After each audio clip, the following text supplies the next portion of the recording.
मैं उन्हीं दिनों पेट से थी और हमारे यहाँ एक बड़ी अच्छी रस्म है कि जब भी किसी लड़की के यहाँ उसकी पहली औलाद होती है तो ससुराल वाले उसे मायके जाने की इजाज़त देते हैं।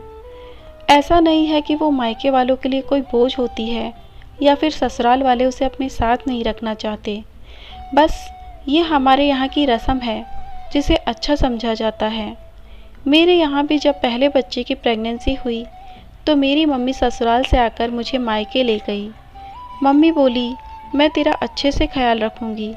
ससुराल फिर ससुराल होता है, तू यहाँ कैसे रहेगी? मेरे यहाँ तेरी प्रेगनेंसी आसानी से गुजर जाएगी। मैं मम्मी की बात से सहमत थी। तभी पति से इजाज़त मांगी तो उन्होंने भी खुशी खुशी इजाज़त दे दी। मैं हैरान हुई कि आज पंकज को क्या हो गया है। खैर, मैं खुश होकर अपनी मम्मी के साथ अपने मायके चली आई। वहाँ जाकर काफ़ी दिन मम्मी ने मेरी बहुत सेवा की। फिर जब मेरे बेटे साहिल का जन्म हुआ तो मुझे ढेरों बधाइयाँ और लाखों ढेरों प्रार्थनाओं के साथ मायके से दोबारा ससुराल विदा कर दिया गया। उन दिनों में मुझे अपने पति की याद आती रही, लेकिन वो कभी भी मुझसे बात नहीं करते और ज़्यादातर वो बहुत बिज़ी रहते थे। मैं उनकी इस आदत से तंग भी थी, मगर फिर समझदारी से काम लेते हुए कभी उनसे शिकायत नहीं की कि शायद वो बिज़ी होंगे। वैसे भी मर्द जब औरतें प्रेग्नेंट हो जाती हैं तो उसमें कम दिलचस्पी दिखाते हैं। खैर, आज पूरे 3 महीने बाद जब मैं घर वापस आई तो मेरे घर का नक्शा ही बदला हुआ था। ससुराल में सास और नंद का रवैया पहले से अच्छा हुआ था, लेकिन आज तो सब झुक झुक कर मुझे नमस्ते किए जा रहे थे। मैं समझी कि शायद वो मेरे बेटे की पैदाइश की खुशी में है, क्योंकि अक्सर सास ससुर ज़्यादा बेटे वाली बहू को ही पसंद करते हैं। लेकिन फिर मुझे घर में जब अंदर घुसी तो अंदाज़ा हुआ कि ये इज्जत और झुक झुक कर नमस्ते करना सिर्फ साहिल की वजह से नहीं है, बल्कि घर की बदली हुई हालत भी है। पहले मेरी नंद मेरे घर आकर जो मुंह बनाती थी, अब मेरे घर को रस भरी निगाहों से देखती। मेरे पति ने घर से जाने के बाद तो जैसे जादू कर दिया था। हर चीज़ बड़े तरीके से रखी हुई थी और कमरे में फर्नीचर भी नया डलवाया गया था। मैं ये सब देखकर खुद यकीन नहीं कर पा रही थी कि पंकज इतने सखी कब से हो गए कि मुझसे बिना पूछे, मुझे बताए बिना कहीं नहीं जाते थे। घर की तो जैसे काया ही पलट कर रख दी थी। फिर खुशी में मैंने फ़ौरन अपनी मम्मी को फ़ोन करके अपने ससुराल की सारी बातें बताई। वो खुश होकर कहने लगी, तेरे पति ने बेटे की खुशी में तुझे तोहफ़ा दिया होगा। मैं जानती हूँ मर्दों की फितरत ऐसी ही होती है। बेटा पैदा होने पर वो अपनी बीवी से बहुत खुश होते हैं। अब तुम इस खुशी की कद्र करो और अपने पति की इज्जत पहले से भी बढ़कर करना, क्योंकि वो तुम्हारा ख्याल रखता है। मम्मी की बात पर पूरा अमल करती हुई मैंने अपने पंकज का बहुत धन्यवाद किया। मुझे लगता था कि वो बेटे की खुशी में पिछली सब बातें भूल गए हैं। नंदे और सास मेरी सेवा में लगी रही। उन्होंने मुझे बिस्तर से उतरने नहीं दिया। शाम के तकरीबन 7 साढ़े 7 बजे मैं अपने कमरे से निकलकर अपने बाथरूम की तरफ जाने लगी तो मेरे पति ने मुझे वहां जाने से रोक दिया और बोले, फ़िलहाल तुम ये बाथरूम इस्तेमाल मत करो, और हाँ, ये बेड की चादर भी चेंज मत करना। ये सब मैं तुम्हारे भले के लिए कह रहा हूँ। पंकज की बात सुनकर मैं हैरान हो गई कि मैंने पूछा, तो फिर मैं कौन सा बाथरूम इस्तेमाल करूँ? मेरे सवाल पर पंकज कुछ गिन कर बोले, कल तुम्हारे बच्चे की पैदाइश को 40 दिन हो जाएंगे। कल से तुम यहाँ जा सकती हो। फ़िलहाल तुम मम्मी वाले बाथरूम में चली जाओ। उनकी बात सुनकर मैं बिल्कुल हैरान हो गई। उनको भी बड़ी गहराई से बातों का ध्यान था, मगर यहाँ जाने से ही मुझे क्यों रोका, उस बात की मुझे समझ नहीं आई। और मैं बेड की चादर चेंज क्यों नहीं कर सकती? फिर उस रात मैंने अपनी सास का बाथरूम ही इस्तेमाल किया। उन्होंने भी पूरा ध्यान रखा और मुझे किसी चीज़ की रोक टोक नहीं दिखाई। अगले दिन मैं अपने बाथरूम में गई, क्योंकि अपने पति के कहने के हिसाब से मुझे 40 दिन हो गए थे। वहाँ जाकर क्या देखती हूँ कि कोने में एक बड़े साइज का गमला पड़ा है जो खुश्क है और उसमें कोई पौधा भी नहीं है। मुझे ये देखकर बड़ी हैरत हुई कि यहाँ ये गमला रखने का क्या तुक बनता है। खैर, मैं इतने दिनों बाद घर आई थी। मैंने उस बारे में सास को कुछ नहीं कहा और ना ही अपने पति को बताया। मैंने सोचा कि अच्छी भली हो जाऊंगी, घर की सफाई करूंगी तो उन चीज़ों को खुद ही ठिकाने लगा दूंगी। मगर शाम को मेरे पति ने खुद ही मुझसे उस गमले के बारे में बात करना शुरू कर दिया। देखो रजनी, तुमने वो गमला तो देखा होगा जो मैंने बाथरूम में रखवाया है। ये किसी खास मकसद के लिए यहाँ रखा है, उसे वहाँ से हटाने की कोशिश मत करना। और दूसरा ये कि मैं जब तक बेड की चादर चेंज करने को न कहूँ, तुम वो चादर चेंज मत करना। पंकज की बातें सुनकर मैं हैरान हुई कि बाथरूम में गमला रखवाने की क्या वजह है। आप मुझे बताएं ताकि मैं उसे अपनी जगह से ना हटाऊं, वरना तो ये बहुत बुरा लग रहा है। घर में मेहमान आते हैं, उनको तंगी तकलीफ होगी, अच्छा नहीं लगता। मेरी बात पर पंकज एकदम गुस्से में आ गए। खबरदार, जो उस गमले के बारे में एक लफ्ज़ भी बोला, उसे यहाँ से हटाओगी तो तुम्हारा अपना ही नुकसान होगा। बता दूँ, तुम फिर कभी माँ नहीं बन पाओगी। अपने पति की इस बात पर मेरे दिमाग में हजारों सवाल उभरने लगे। कैसी बात करते हैं आप? एक गमले में ऐसी ताकत कहाँ से आ गई कि मुझे माँ बनने से रोक सके? मैंने अपने शब्द में शिद्दत दिखाई तो पति आपे से बाहर हो गए।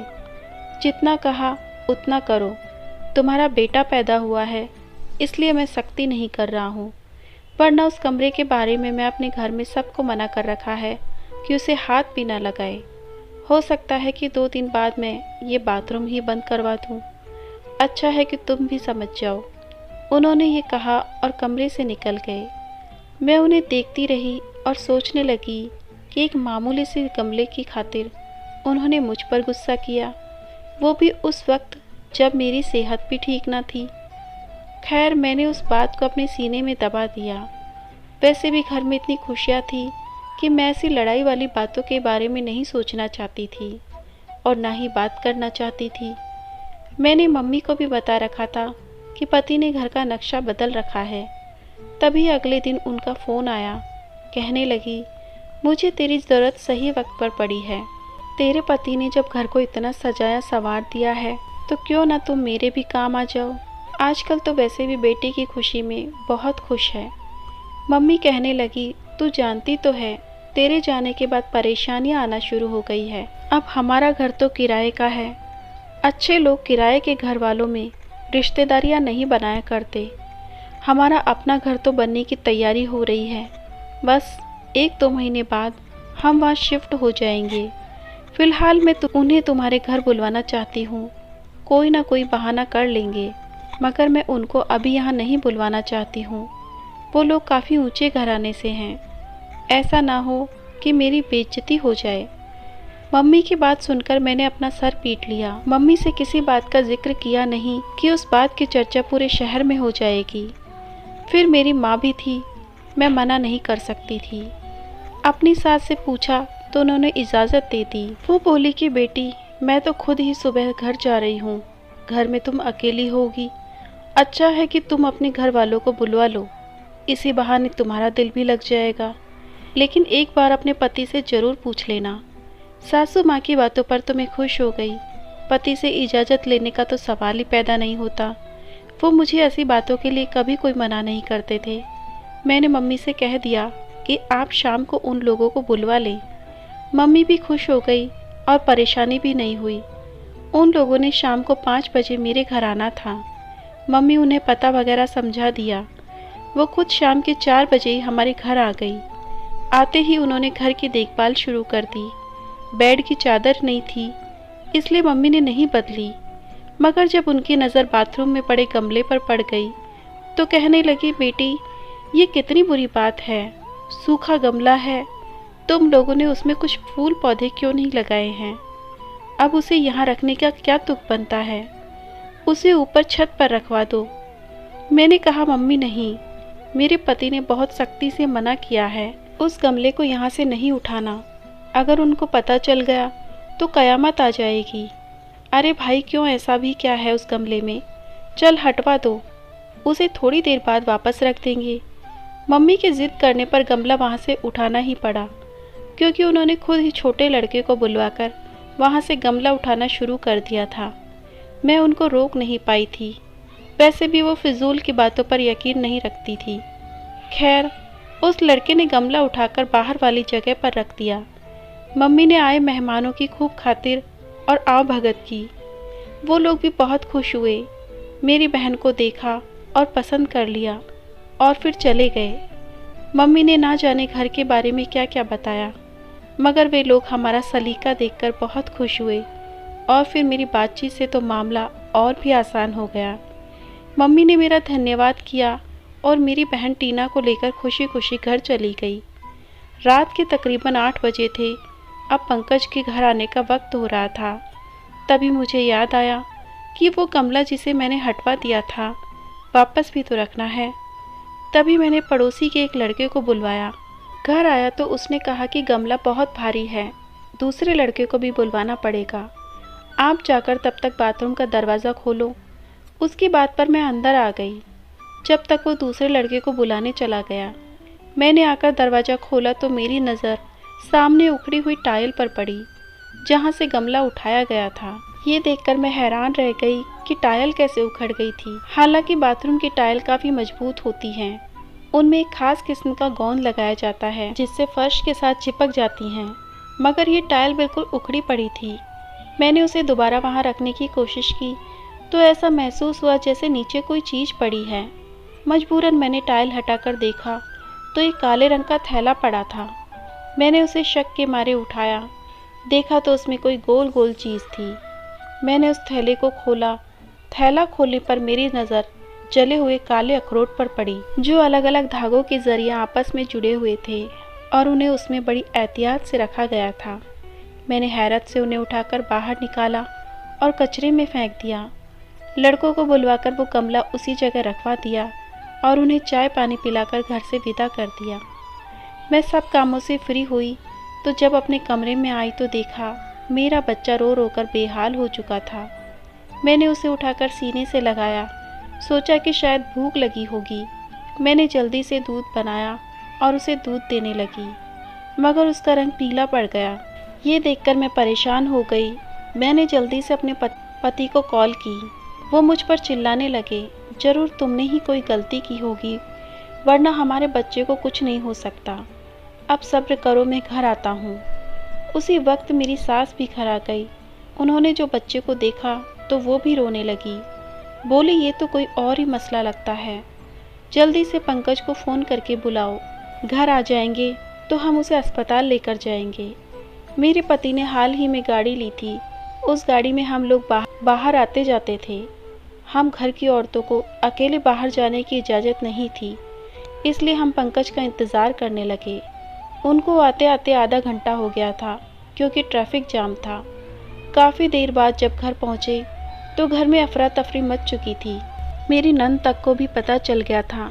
हम जल्दी से अपने छोटे बच्चे को लेकर अस्पताल पहुँचे। वहाँ उसे इमरजेंसी में दाखिल करवा दिया गया। मेरे बच्चे को खून की कमी हो गई थी। काफ़ी देर हम इमरजेंसी के बाहर चक्कर लगाते रहे। आखिर डॉक्टरों ने एक ऐसी खबर सुना दी जिसके सुनते ही मैं बेहोश हो गई। सब कुछ खत्म हो गया था। मेरे बच्चे के दिल में सुराख था और ये सुराख उस कदर गहरा था कि बच्चे की ज़िंदगी ज़्यादा दिन तक नहीं रह पाती। डॉक्टर ने हमसे माफ़ी मांग ली और एक लम्हा मेरे लिए बड़ा ही क़यामत भरा था। मैं बता नहीं सकती थी, मेरा बच्चा मेरे सामने तड़प तड़प कर जान दे रहा था। मैं कुछ नहीं कर सकती थी। इस लम्हे मुझे इंसान की बेबसी का अंदाज़ा हो रहा था। इंसान कितना मजबूर और लाचार, बेबस और अलग है, जो अपने लिए न अपनी औलाद के लिए कुछ करने का अख्तियार रखता है। मैं रोती धोती घर आई। लाश जितनी छोटी होती है, अर्थी उतनी ही भारी होती है।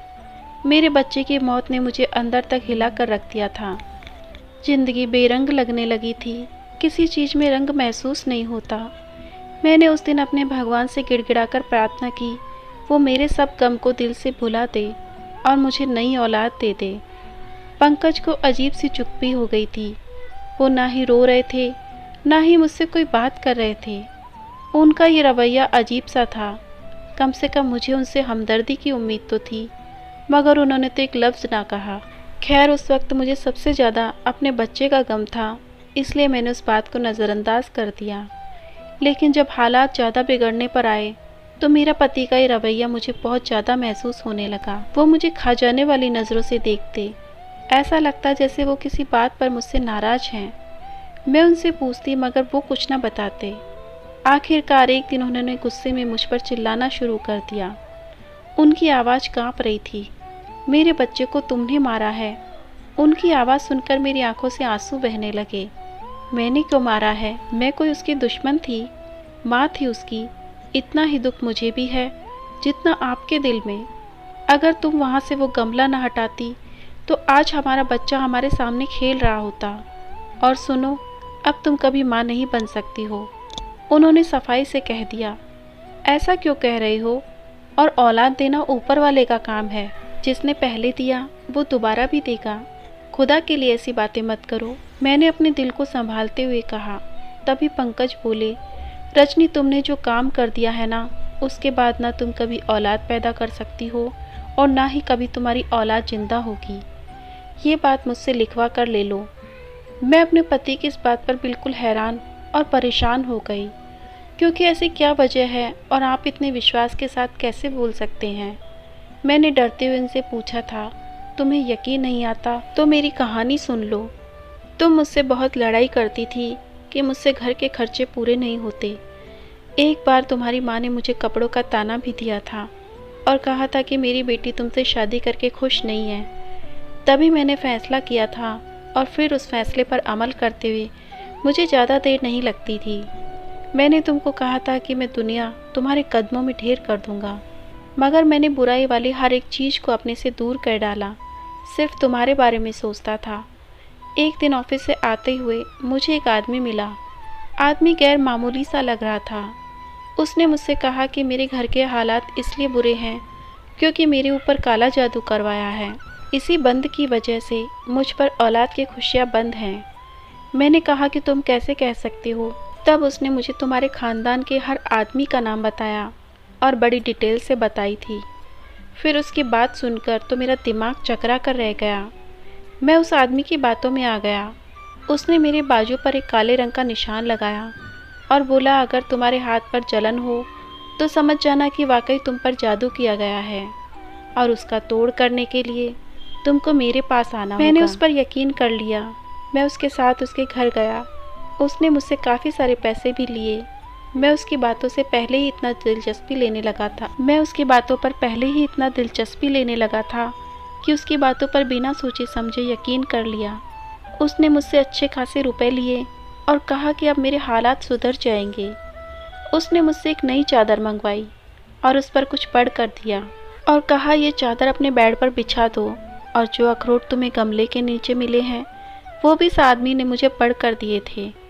मुझे उस आदमी ने बताया था कि अखरोट घर के किसी ऐसे कोने में रखना जहाँ पर भगवान का नाम न लिया जाए। मुझे उससे बेहतर कोई जगह न लगी, सो मैंने बाथरूम में उन्हें दफन कर दिया और ऊपर एक गमला रख दिया। मगर तुमसे सब्र नहीं हुआ और तुमने वो गमला उखाड़कर उन अखरोटों को न जाने क्या किया। उसी वजह से हमारे घर में मुसीबतें आई हुई हैं। तुमने मेरा सारा का सारा काम बिगाड़ दिया। कितनी मेहनत से मैंने ये सब किया था। अपने पति की बातें सुनकर मैंने अपना सर पकड़ लिया। मैं बोली, पंकज, आपको लगता है कि उस आदमी ने आपके साथ सच बोला है? मैंने उनको समझाने की कोशिश करके देखा तो वो बोले, हाँ तो और क्या, तुम देख लेना, हमारी अपनी औलाद नहीं होगी। उनकी ये बातें सुनकर मैं कानों पर हाथ लगाने लगी। पंकज, भगवान के लिए ऐसी बेहुदा बातें मत करो। तुम तो पढ़े लिखे हो और मैं भी इतनी पढ़ी लिखी हूँ, फिर इन सब बातों में क्यों आ रहे हो? मैं शर्त लगाकर कहती हूँ कि ये सब झूठ है। वो आदमी धोखेबाज था, आपको बेवकूफ़ बना गया। ऐसा कभी भी नहीं हो सकता। अगर आपको यकीन नहीं है तो आप डॉक्टर के पास चलें। हमारे बच्चे के साथ जो हुआ वो एक हादसा था, लेकिन आप जो कह रहे हैं सरासर झूठ है और ये बेफिजूल की बातें हैं। मैंने अपने पति को समझाया तो उन्होंने मेरा चेकअप एक लेडी डॉक्टर से करवाया और डॉक्टर ने बताया कि मैं बिल्कुल ठीक हूँ, मैं अब भी माँ बन सकती हूँ। और रही बात बच्चे की, तो वो दूध की खराबी की वजह से अपनी जान की बाजी हार गया था। हमारे देश में मिलावटी हर जगह होती है, तो इस तरह से दूध में कुछ अजीब सी पदार्थ मिलाकर बेचा जाता है और ये एक आम सी बात है। मगर हम माँ बाप की मजबूरी है, हम उन कंपनियों पर भरोसा करते हैं और बदले में हमारे बच्चों की जानें चली जाती हैं।